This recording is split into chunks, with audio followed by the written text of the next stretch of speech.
A quick word here from our sponsor of the month. For the month of December, our sponsors are Fox and Hounds Dog Walking and Pet Visiting Services. If you want your dog walking, if you want your dog taken to the vet, or if you just want someone to come sit with your dog so they're not lonely, Jules has it covered at Fox and Hounds. Check her out on Facebook, Fox and Hounds Dog Walking and Pet Visiting Services, or you can drop her an email, which is jules@foxandhoundsdogwalking.co.uk. Thank you, Jules, for offering your services for this month. One more time, our sponsor of the month for December is Fox and Hounds Dog Walking and Pet Visiting Services. Thank you, guys, and on with the episode.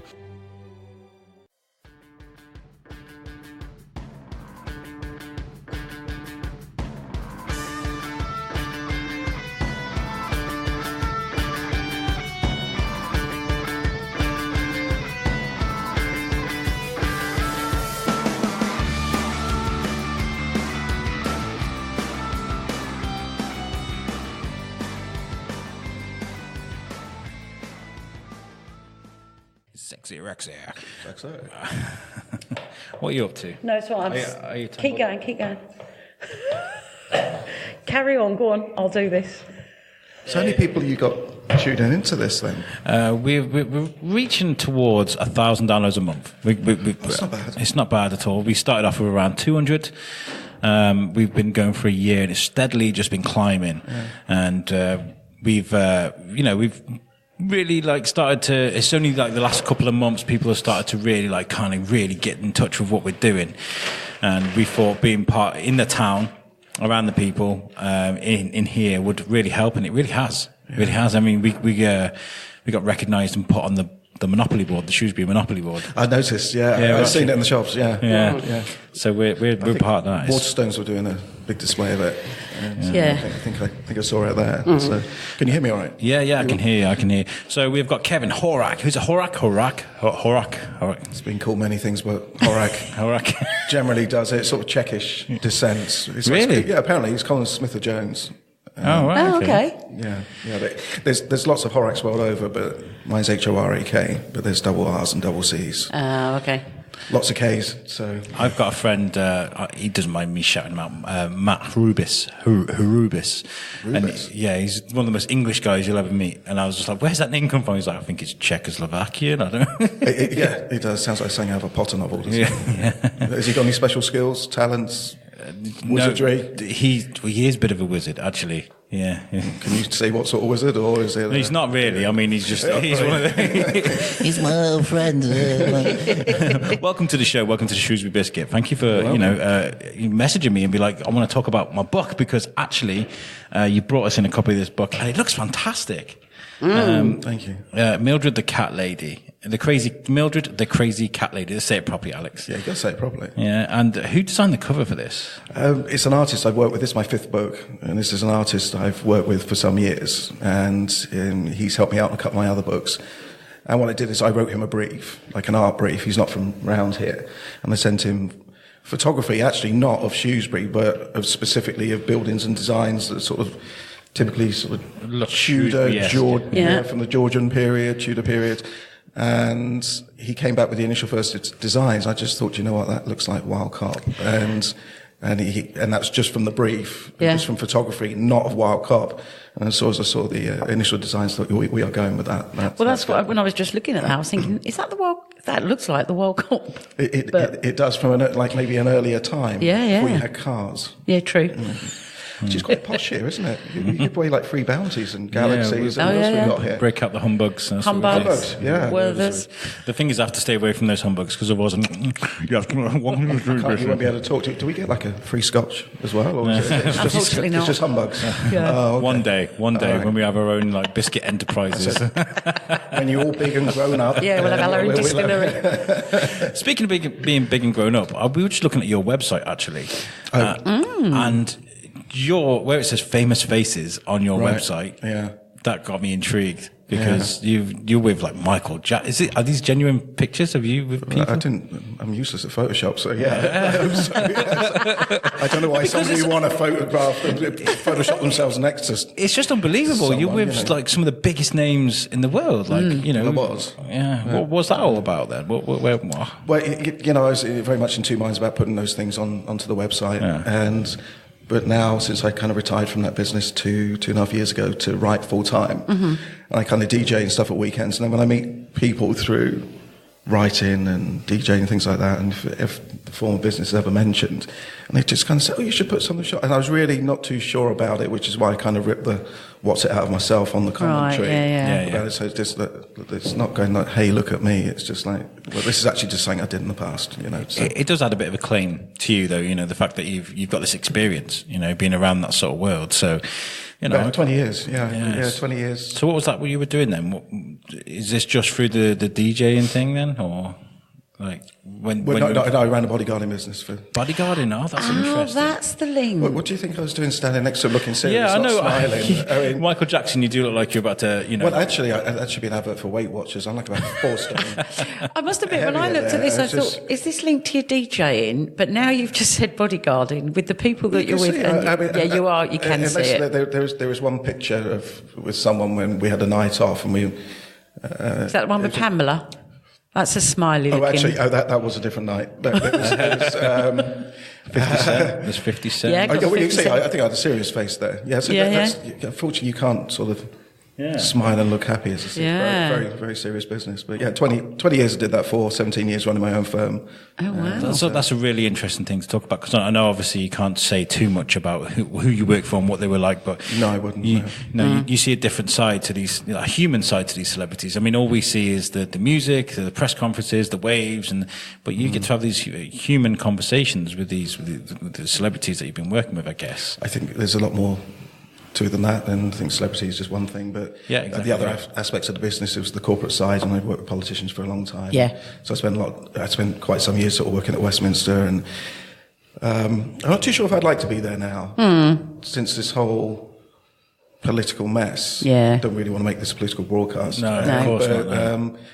I don't know if that'd be an interesting place to work at right now or not. If I was still there, I'm not too sure whether it would be interesting or not. I think it's just politics vile, at the moment. Frankly, and a little embarrassing. Sort of tearing your hair out at the moment. Well, I have no hair left. Have you not paid attention? Sorry, start tearing your beard out. Actually, the beard's getting a bit grey now. I'm getting older, getting on a bit. These are the last couple of days of the moustache, by the way. The moustache is going because I feel like I look like Mario's evil twin brother or something. I hate it. If the biscuit thing doesn't work out, you could be a waiter at Broadside. You can look like maybe a 70s porn star. I mean, if you grow that down a little bit. Yeah, that's exactly what it is. It does remind me of... Can you speak frankly on this, or does this have to get edited? We are a family show, but... We're a family show. Okay. We can get away with that. We'll call it adult entertainment. Yeah. Anyway, it could be a backup career, just saying, dude. Well, it has been on my mind. No, we're not going down there. Just remind me of... It's always on your mind. I really hate interviewing people. I'd just rather be out there with your moustache. I'm just going to be one of those statues, those on the side. Just look at the stash. It could be a new Shrewsbury statue. I deserve money just for the moustache. Yeah. Right? Well, we got Darwin. I mean, you kind of... I'm against it there. I think you're really going to do something with that moustache if you got a statue. I definitely can't wait to get rid of it. That's all I can say. It's for Movember, obviously, and a lot of the things that Movember illustrate, with more about this thing where guys have got to be blokes, you've got to be strong, and you've got to. I'm really passionate about trying to get guys out there to talk about your feelings, actually, and it doesn't have to be this alpha male thing all the time, because I think it's quite toxic. Well, I had no idea what we were going to talk about today, so we just roll and just see what happens. But I think that's actually a good point that you're making, and about masculinity, which is a very confusing thing these days, and it can be quite toxic.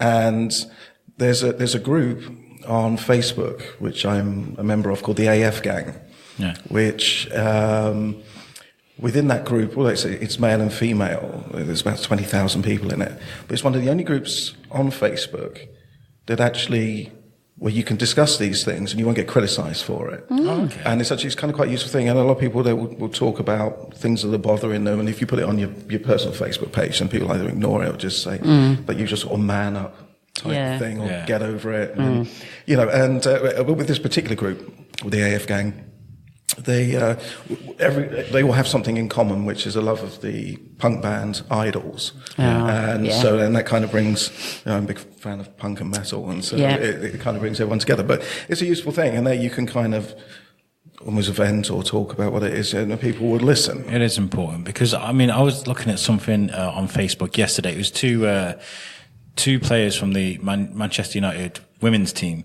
And I went in the comments, which is probably a really bad thing to do, and all you get is this toxic masculinity. Dangerous thing you did right there. It's the worst. I mean, it is the worst thing, because I've got a lot of empathy. So like when I see things, I'm like, ooh, how dare you? What were they talking about?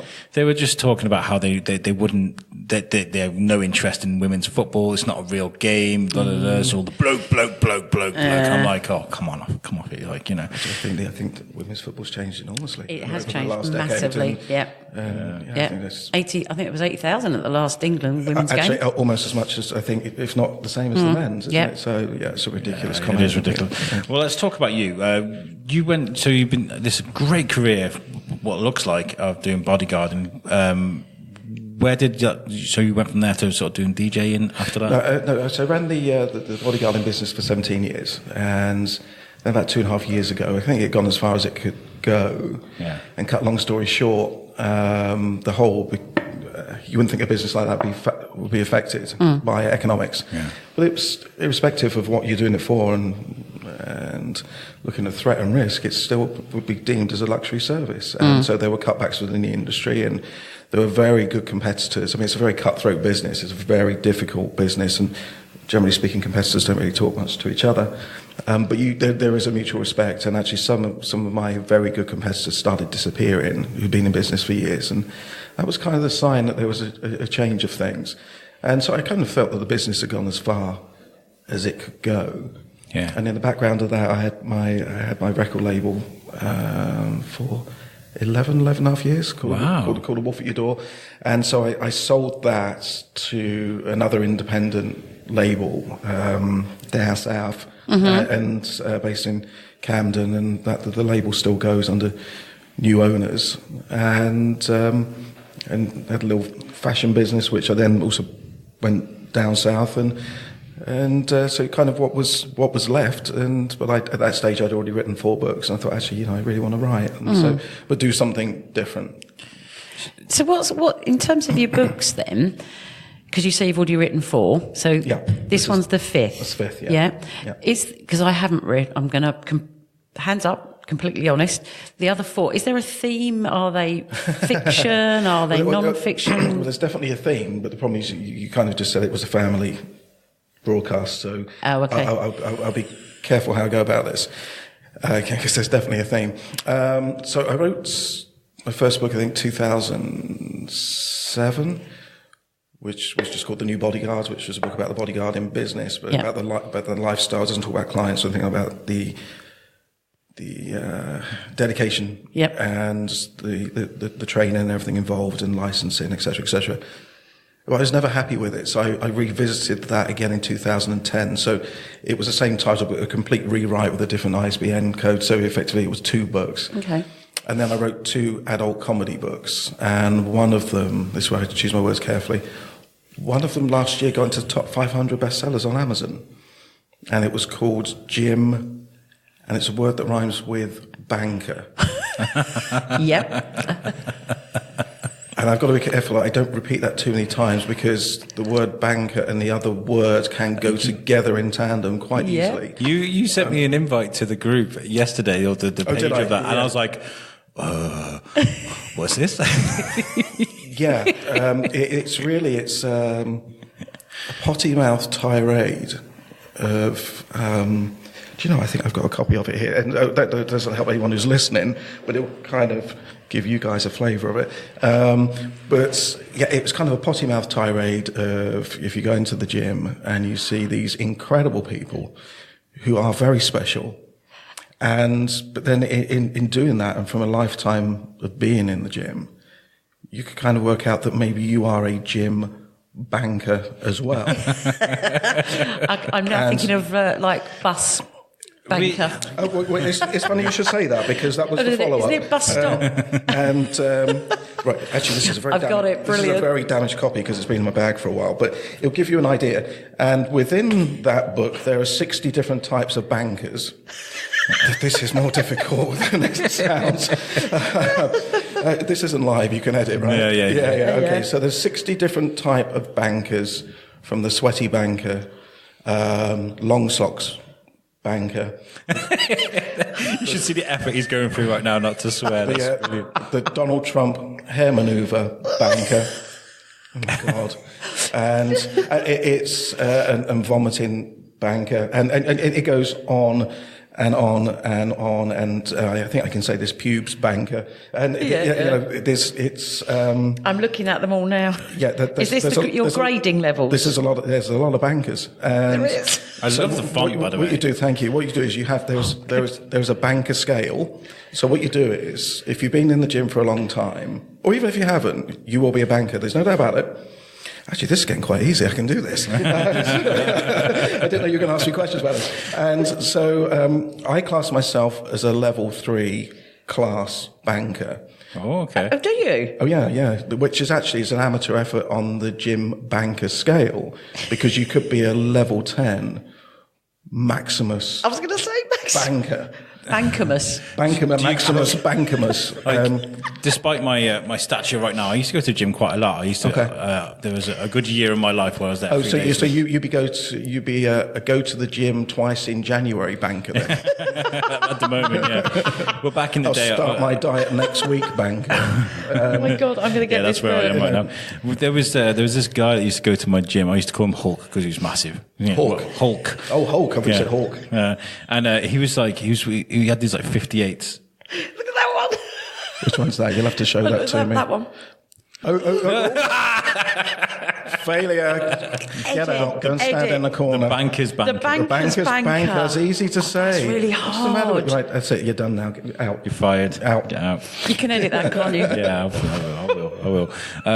And you get like, so this guy Hulk, he was curling 58s or something, and he put them down, and I was getting my 12s or whatever it was I was getting, and I was like, oh my God, respect, man, they're big. And he looked at me and he just went, he just like this really awkward smile and like laugh. And I was just like, he's the groaning banker. Oh yeah, he was one of these that's like, and then drop him on the floor, boom. Or that's slam the dumbbells banker. Yeah, I mean, there was so the thing is, he's already checked off at least 2 banker scales, and so ideally, you work out how big a banker you are. And it's actually quite a useful thing. And then if you achieve a level 10 banker scale, you then put it on your CV. And just say, I can do this, and I got this degree, and I did that. And it's brilliant. I went on here and got a free bounty. They didn't offer me a coffee, mind, but I got a free bounty. You offer me a glass of water. It's not the same. It's not the same. I was thinking hot drinks and electrical equipment. What do you think I was going to do? Throw it at you? I have no idea. That's funny. I lost my train of thought now. I forgot what I was saying. Do you want a coffee? No, I was only joking. Actually, it might be a good idea. Then she'll stop swearing on air. Don't. I feel bad about that now. There is a certain gym etiquette, and like with Facebook and the memes, I think so, because like really? there's the Mrs. Texty, get off the machine if you're not using it. Oh yeah, the phone banker. Yeah. There's the sweaty, not using a towel on a machine. Oh, that really bugs me. Yeah, there was a gym in town, and there was this guy that used to go in there, and he was like a sweat machine. And also, he was one of those guys who had like really hairy shoulders. So even after he's done his CV and he's done his thing, it's like a spider on each shoulder, which kind of reflects in the light, and it's not a good look. It really isn't. And then so he'd be sweating his bits off. Making a mess all over the bloody machine. And then he'd have a flannel, like a flannel, size of what's that? Yeah. Big, not much bigger than A4. Typical flannel, yeah. And then he'd just wipe his forehead, leave it all the sweat all over the machine, walks off with his shiny shoulders, And you just kind of think, dude, can you not see what we're seeing? Yeah. You know. Probably not. So, how did you go from gym banker Oh, well done. to crazy cat lady? Well, I didn't. I went from gym banker to drive-in banker. That was the sequel. Right. I don't have a copy of that with me. I would I'm gonna love have to to write- be driving banker. I'm going to read all of them. Well, there's only the two because it gets depressing in life when you write about bankers too much. And realising that actually you are one yourself. This reminds me of a book I read when I was younger called How to Be an Idiot. And it gave you like a guide on how to park like an idiot, how to do this thing like an idiot, how to do that thing and it was basically like tongue in cheek. Like, I think, but they're effective self-help books, don't you think? Do you know what the gym banker book? This guy, he's wrote a review on Amazon. He wrote a review on Amazon about it, and I'm trying to remember the exact words. And he put, "Why is this not an international bestseller?" Question mark. Well, I don't know, dude, but go on. And anyway, but he said this review. He said, "I bought this for my girlfriend for Christmas last year." As in that one, the gym Yeah, one. the gym one, yeah. And he said, I bought this for my girlfriend. We split up, so she didn't get the book, so I read it. And I was meant to spend all last Christmas and New Year in tears, but I wasn't. I was in tears of laughter because it's just one of the best things I've ever read. Excellent. And I felt that, that's a self-help book. I got him through his depression, his breakup, by reading about gym bankers. That's really cool. Now, Actually. if he'd written if he'd actually read the driving one, then if you're not a gym banker, then chances are you are a driving one. Yeah. I mean, I've already seen a couple just coming into town, and so go on. do you know what? Speaking of that, I have had the worst morning ever. I was coming into the car park behind me and I scratched my rear wheel arch coming on the wall. I was like, I'm the best parker you'll ever meet. I'm really intricate with it, but that one occasion I've scratched my car and I'm so disappointed in myself. I'm so annoyed. It's done, isn't it? That's it. Happens. But with the driving one, I just thought, okay, what can we do here? And so there's 69 different bankers in that one, and what this does is, instead of you getting out the car when somebody really grinds your gears, instead of getting out and just knocking them out, you just actually, do you know what? This is actually going to stop my road rage. And what I'm going to do is, I'm going to tick off that I've seen you and I've met you. I was going to ask that. And, I haven't broke your nose or kicked your lights in. Actually, what I've done is, I've looked at you and gone, You're going in my book. you may well give me the middle digit, but you are a banker, son. And not just that, I've earned points for spotting you. And so off he goes thinking, I've had a great day. Well, in fact, you know what? I've had better. I might not have knocked you out. That's what's going to happen now, isn't it? It's like I Spy for adults. Well, we're definitely going to get that book, and then we're going to put that challenge we'll play to each other. We'll play it. We're going to have to. I'm going to have to get some sort of like merit certificates for somebody who spots all 69. Yeah. I work nights in Telford, and so in the mornings, especially Monday mornings are the worst. I got to drive from Telford to Shrewsbury, and down that A5 you see so many bankers. Yeah. We're not as good as you, Kevin. We're obviously see, the thing thinking is, about that. This is the first time I've ever had a chat about bankers. I had a really late night last night as well, because the bag's under my eyes, and so I think I'm handling this all right. Yeah, you are. We're doing all right. So is that how you did this gym thing then? You were at the gym and you just noting down these things, or did you go and do a bit of research? No. In classic Jim Banker style, I was in a pub and with a mate, and he was describing this guy in the gym. And he just said, God, that guy, he's such a banker. And I just thought, do you know what? Yeah, he is. And I just thought, and I started saying to him, do you know, I saw this guy doing this.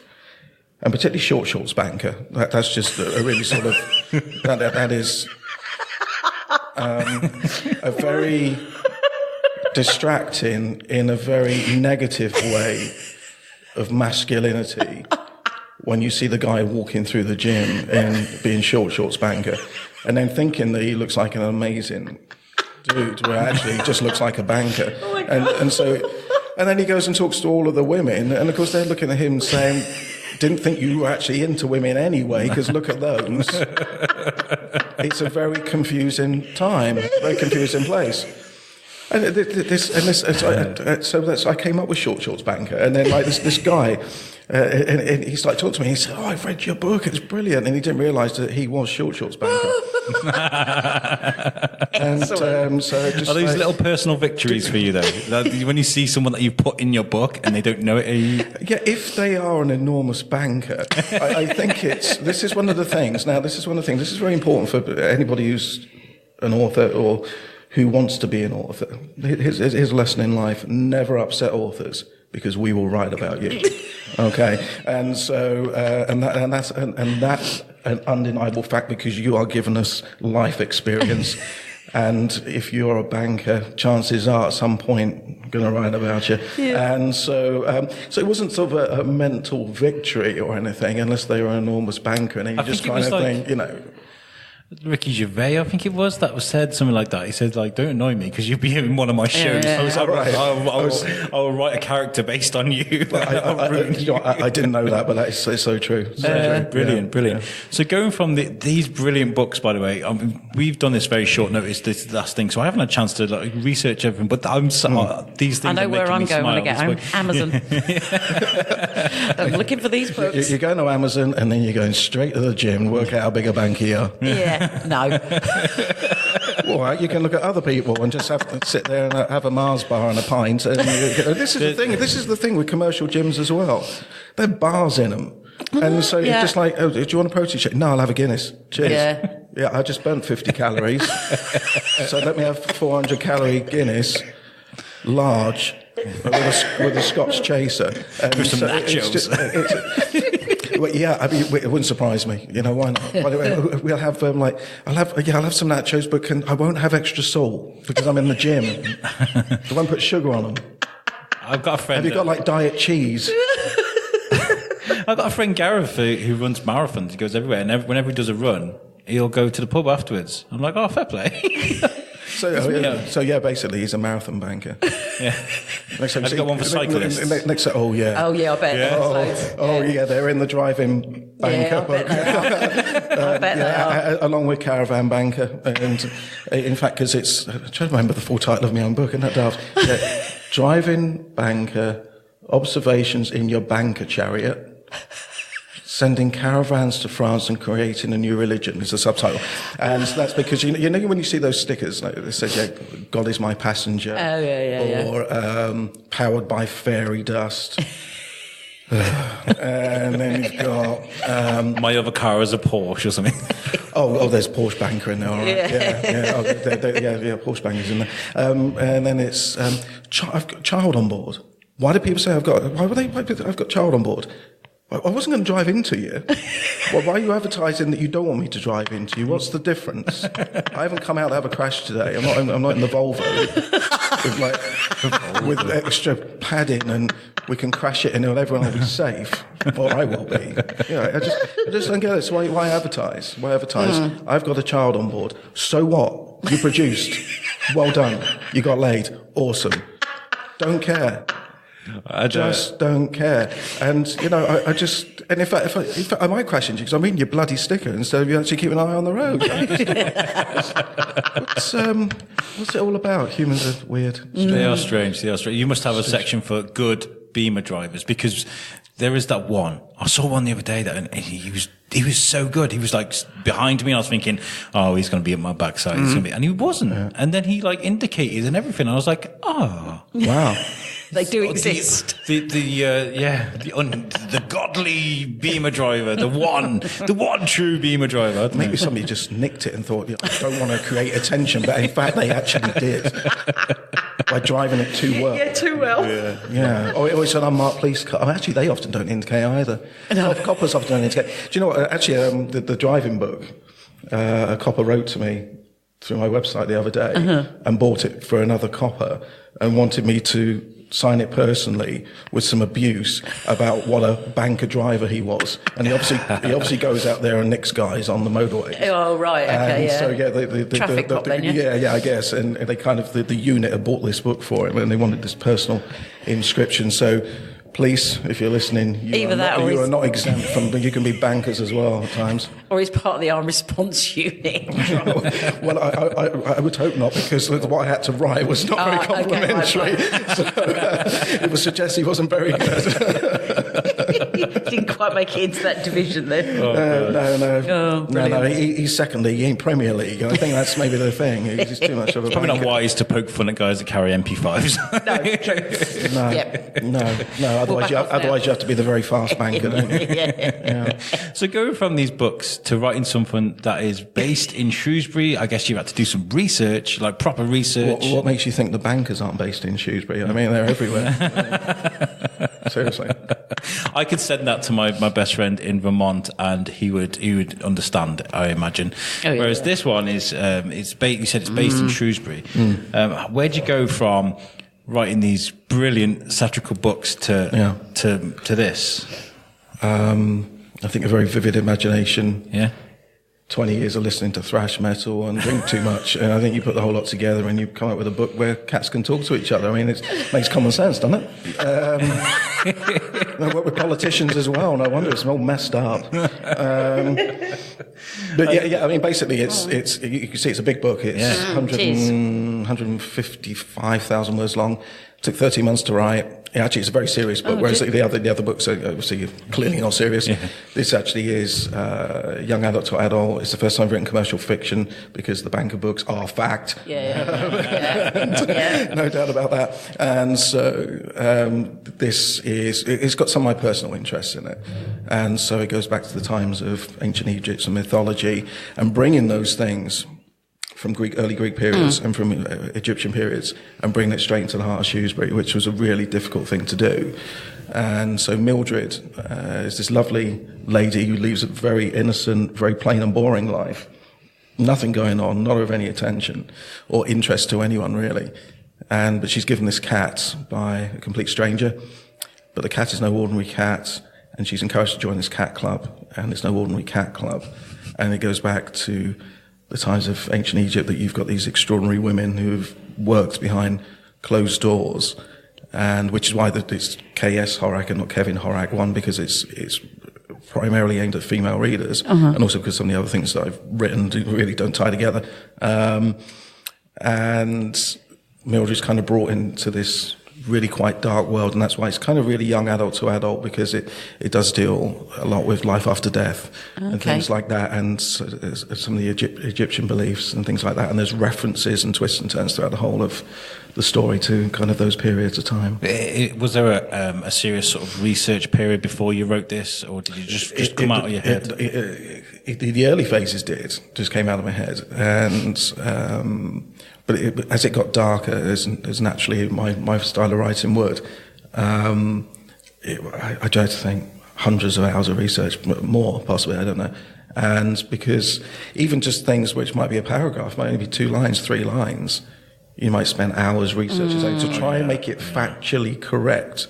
And so what I've done is there are aspects of genuine historical events, and I've taken some of those events, a couple of them, put them in here, and then rewritten some of those things actually to make it suit the story. That actually those events happened because of something within this story.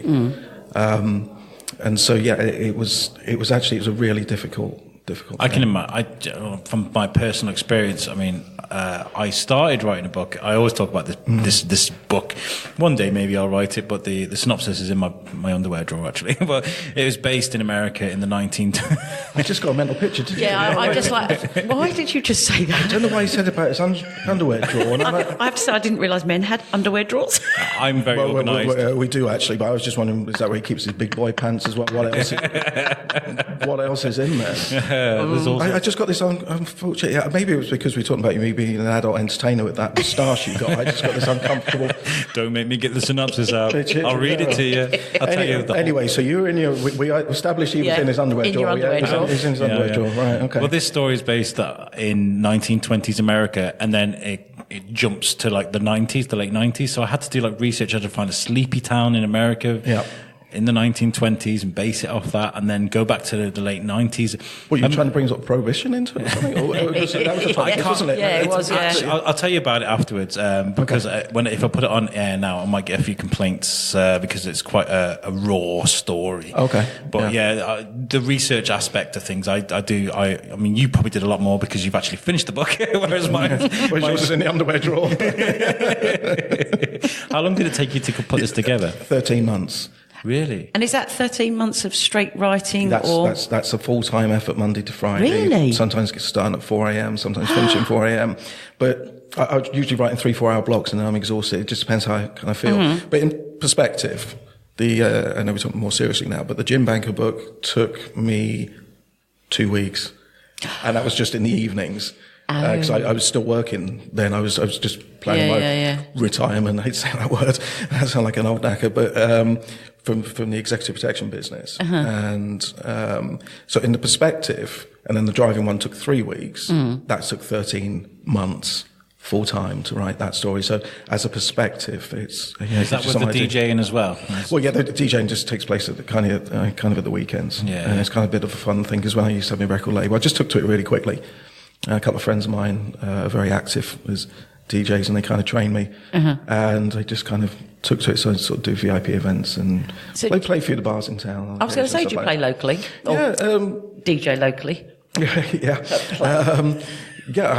I'm a DJ banker at a venue near you, probably. But yeah, I've played a lot of the venues in town, but it's never kind of as a residency. So whether it been Ashley's, Platform, Morgan's, Albert's, Fever. Sure. No, never played Albert's. Okay.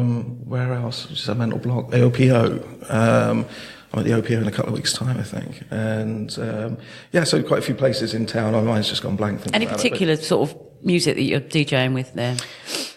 There's what I like to play and there's what people want to hear. Yeah, of course. And they're two totally different things. So, first of all, as somebody who's loved punk and metal from the age of sort of 13, I think I've only ever been booked once or twice specifically to play that music. But actually what I really enjoy playing is the 90s club classics period, the Ibiza classics, Fantasia. Yeah, that's my era. Do you cringe at Mr. Brightside? Because it's everywhere, every time you go out. And Sex on Fire. Do you know what? I can get on with those. And a friend of mine who's a DJ, if he's playing in town, if I walk in, he does it to annoy me. Brian Bloody Adams and Summer of '69 just makes me want to chew my own fist. And Mooney, the DJ, and just walk out in a huff. But he does that if he sees me just to annoy me. That bugs me. What else? And it's just the stereotypical stuff. And so, so people do book me specifically to play those sort of club classic periods. Cool. I'll find out when you're next playing. Yeah, absolutely. But that's usually private bookings because I can't do that in town. How frustrating. People don't know what they're missing. Well, yeah, and this is but from the licensee's point of view, I'm here to sell beer. I'm here to sell gin or whatever it is. And if you've got everyone dancing all night, there's no beer sales, and so it's a trade-off. It is a trade-off. So as it's not just DJing and reading the people, and reading who you're playing to. You've also got to think of the house. Yeah. Before I go, I'll make a note because there's an opportunity where I might be able to get you in on a private event that is all the old original sort of house classics. I just want to check. Are you performing there with that moustache? Is it one of those events? No, this is. It's not one of those events. This is linked into the mountain biking world. Okay. Don't tell them about my driving banker book. No, I won't. Because there's don't worry, mountain bikers aren't on the road. They're not. No. Tucked away in the mountains. This is true. Well, if you like, send me like an email or a message of what you want me to send, and I'll send it through to you, or do it via the biscuit email. Yeah, no problems. Yeah, that'd be great. Are you going to shoot now? How much time? Trying to get rid of me. Actually, I am well timed. Yeah, I was conscious. I do need to go. I need to get my lift out of town. So we'll Perfect. We'll carry on for a bit. Perfect. Yep. Thank you very much, Julie. No, thank you. And I shall listen to the rest of this, obviously, when when are we dropping this one through? Wednesday, I believe. After he's done your editing from your bad language, possibly. I think you'll find Might take I did me a that while. once. I do it all the time. Awesome. I'm going to sign out now, then. Okay. Lakers. Thank you, Julie. Much love. Nice to meet you. So, yeah, DJing.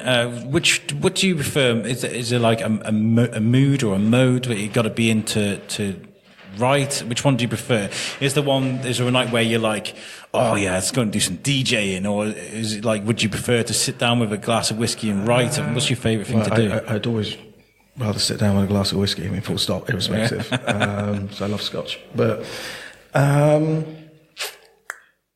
much for writing. Yeah.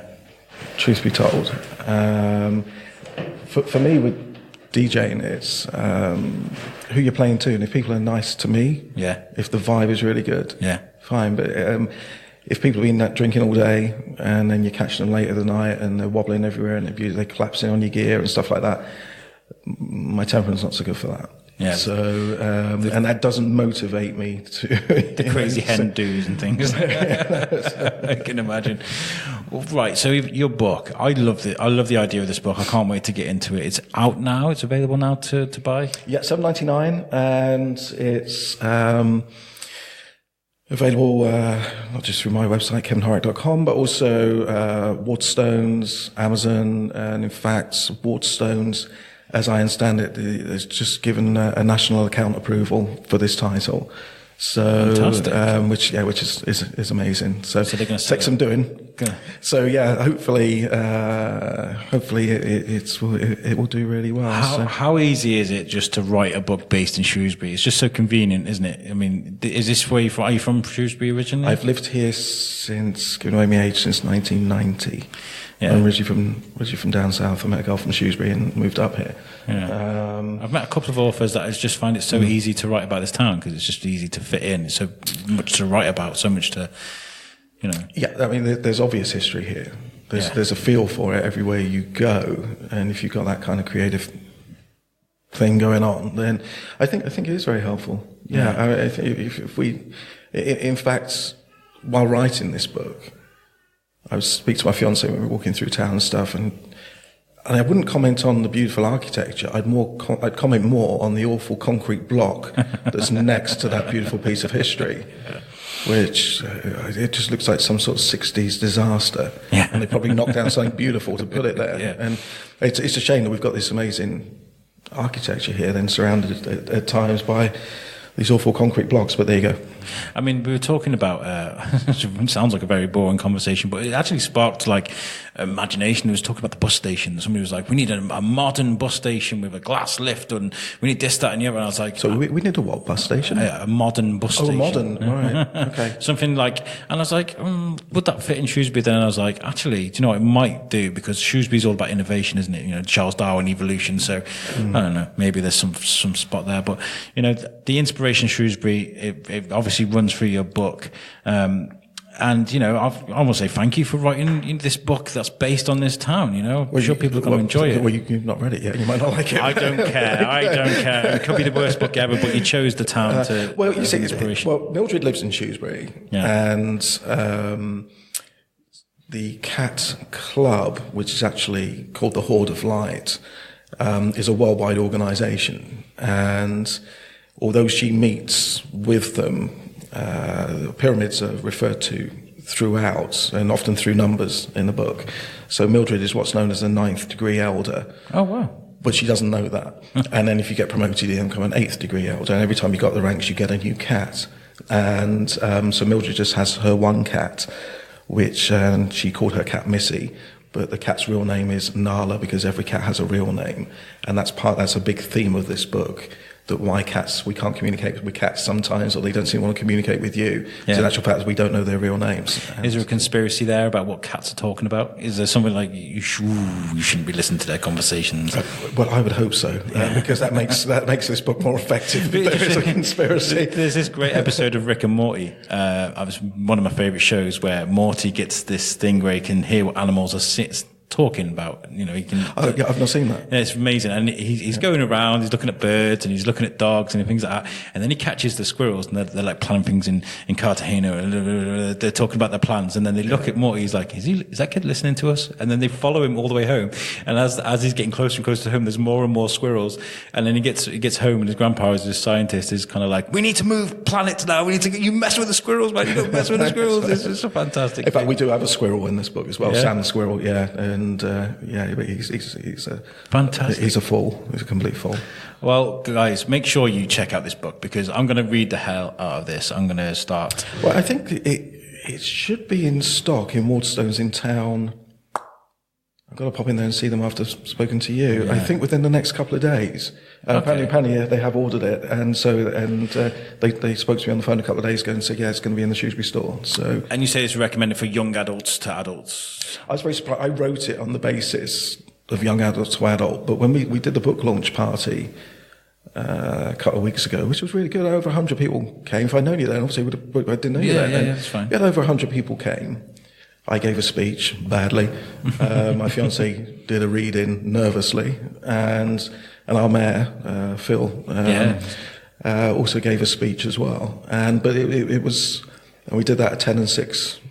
Mardor at the Champagne Bar there, and which George, a friend of mine, owns. And what was interesting is that adults were buying this book, and then they write to me some days later and say their kids, was like 7, 8, and 9 years old, have already nicked it off of them and are getting on with it. And I did just say, you do realise there are some dark themes. There's a couple of the characters don't make it to the end. Yeah. And so, and they said they were fine with that, because if you think about the Potter series, also had dark themes, and sort of young people are reading that, and there's no bad language as such within I think that it's book. drip fed as well into kids. Like I was reading my little boy, the gingerbread man, run as fast as you can. Oh, yeah. Gets eaten by a fox at the end. Like that gently kind of introduces. Well, do you know what? Yeah, when you think about old fables and old nursery rhymes, and actually when you break it down, you ever think about it as a kid, you think actually that's quite violent. That's actually quite scary. Rapunzel. this girl's been like abused and locked in a tower. So yeah, no wonder I turned out so badly. That's our education Hansel system. and Gretel, all these stories that they are quite morbid when you think about them, and so I think that's fine. And I'm going to read it. I'll let you know. I'll read it and I'll. Please do if you like it. Give it a thumbs up on Amazon. Has this sparked like a new inspiration for you? Is there a new drive now to make something similar to this, or are you going to go back to doing the? This is the first of a series. Oh, sorry. Oh, really? So you've already got it planned out? I wouldn't say that. There are purposely. I mean, the book was 452 pages long anyway. There are still a lot of things unanswered, and if you wanted to write about this order that goes back to the time of the Egyptians, it'd be a 3,000-page book, which makes it not commercially viable. No. Nobody's going to buy a book like that, particularly from an unknown author like me. So, it's... Put this out, get the feelers. There's a lot of things that are unanswered, and it's nice that a couple of people have already reviewed it on Amazon saying, waiting for the follow-up, and it's just, God, I've just finished this one. And so, I'm really, really pleased with that. But... it would probably take another year to... So it's good that you've had a good bit of feedback as well. That's really good. Yeah, very, very, very happy with it. Very happy, yeah. Well, look, thank you so much for joining us on this show. I'd love to let people know where they can find you. So obviously the website, kevinhorak.com. Yeah, H-O-R-A-K. H-O-R-A-K. No double R's or double C's. So, kevinhorak.com, but also, so you can find it at Mildred, Crazy Cat Lady, find it at Waterstones, Amazon, the usual. There's a Facebook page as well. There is a Facebook page. There is, yes. I think it's just Mildred Crazy Cat. Yeah. I can't remember. That's another one you invited me to and I was like, what is this? Until context, Alex. Keep him busy. Well, thank you very much for joining us. It's been a really nice chat. I think you're a great guy. I think I'd love to get you on again and talk about whatever else you're writing, whatever you're doing, and you've got our support. I appreciate that. And thank you. It's been a lot of fun. It's just nice to do something that's just laid back and just we've never met before. No. We talk like we've known each other for ages, and that's kind of a really good thing. That's what we specialise in. I mean, a lot of people come on the biscuit and they're like, oh no, I can't talk in front of a microphone, but usually we'd offer you a hot drink or something, and we'd just sit and we'd chat. Yeah, I just got bad language off your co-presenter, Jules. Potty mouth. She's terrible. But thank you very much. Guys, if you do want to check out the book, check out what we just mentioned, the website, Facebook, Waterstones. It's a really cool book that's based around Shrewsbury, and sounds like it's got an amazing story. And drop us your comments, what you think about it. Let Kevin know, of course, first. But I'd love to be able to chat about this book with you guys. Well, actually, I think one of the things I do like about it is the feel of it as well. And Bell and Bain in Glasgow made this book. They printed the book, and they're the same company that make all the Game of Thrones books and David Walliams books and things like that. And so it's just a lovely feel to it. And it has a nice smell. It has that off the press smell, doesn't it? Yeah. Which you will never get from a print on demand book or something like that. I was going to say, actually, there's a bit of a David Walliams sort of feel about the cover, because he has that wacky sort of well, the fonts that he uses. Yeah. Do you want to give your artist a shout as well, the guy who did the cover for you? Yeah, he doesn't live around here, but I'll tag him in it if you posted something that says Lyndon White. Yeah. And he was also the same guy that did the artwork from the Jib Banker. The Banker books. Well, thank you very much. You've been a great guest, and we'd love to get you on again. We did well. We did all of that without swearing. We did, but Julie. We did, yeah. What we're going to do. Guys, this has been a great episode, and if you've got any suggestions, you've got any comments, make sure you drop us an email. Our email is shrewsburybiscuitpodcast@gmail.com. I want to give a shout out to our sponsors who are making us a beautiful looking website, and it's going to launch soon, and that's the guys at Web Orchard. Thank you for all the hard work you're doing, because I'm useless at these computers, and helping me out with that. So thank you very much, and we can catch us next week. And peace out. Thank you. Thank you.